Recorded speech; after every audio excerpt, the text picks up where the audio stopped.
Welcome to US-based news channel. After the events of the last 1.5 to 2 months, Russian commanders began to learn from their mistakes.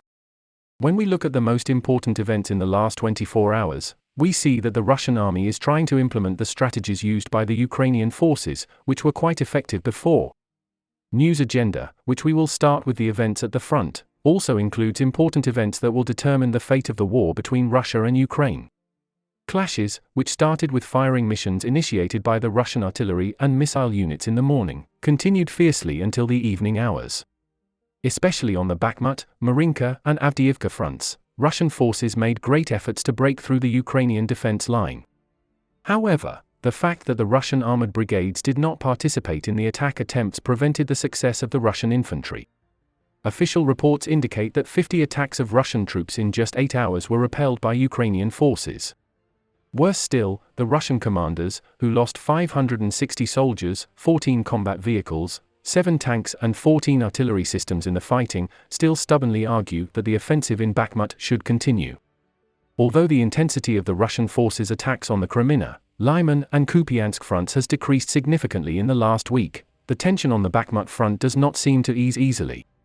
However, the report shared by the Ukrainian armed forces shows that the Russian soldiers who joined the army as a result of the mobilization are under intense pressure, and this situation makes it impossible for the Russian army to reach their goals.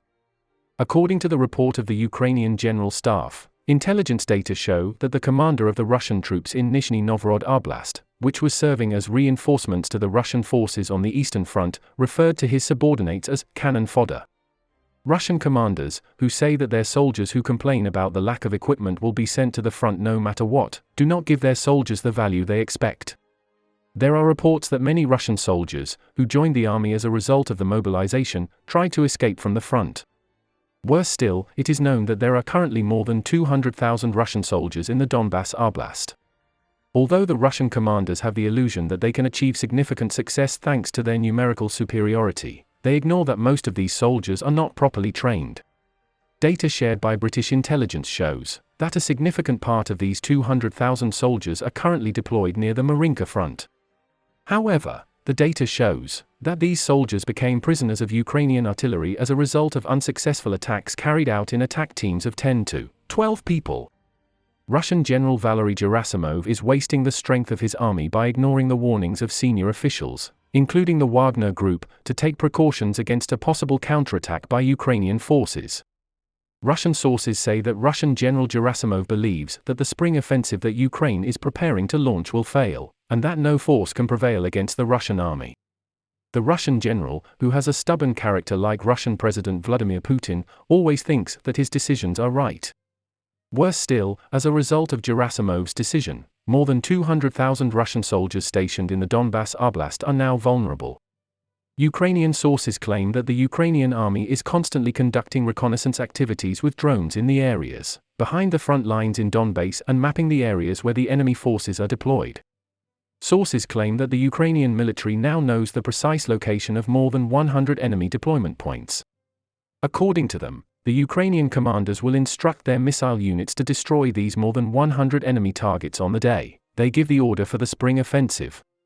Considering that more than 200 UAVs belonging to the Ukrainian Air Force perform reconnaissance missions in the Donbass Oblast every day, we can say that these claims of the sources are highly accurate. In addition, a news shared a few minutes ago shows that the Russian army has learned from its mistakes and is trying to correct its shortcomings. After the successful attacks of the Ukrainian army with drones in the 1000s, the Russians began to pay more attention to the use of unmanned aerial vehicles and to develop countermeasures against Ukrainian UAVs, including new weapons such as electromagnetic weapons. Making a statement on the subject in an interview with Defense Express, Viktor Taran, head of the Ukrainian UAV Operators Training Center, states that every unmanned aerial vehicle in the hands of the Ukrainian soldiers acts as an intelligence tool and a weapon. According to the Ukrainian official, by mid-2020 the Russians realized that they were losing the drone war, and that their electronic warfare and intelligence facilities were insufficient to counter the Ukrainian UAVs.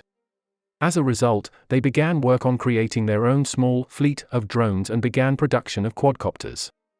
Currently, the Russian army is able to protect some critical areas against Ukrainian drone attacks, thanks to its dozens of electronic warfare systems.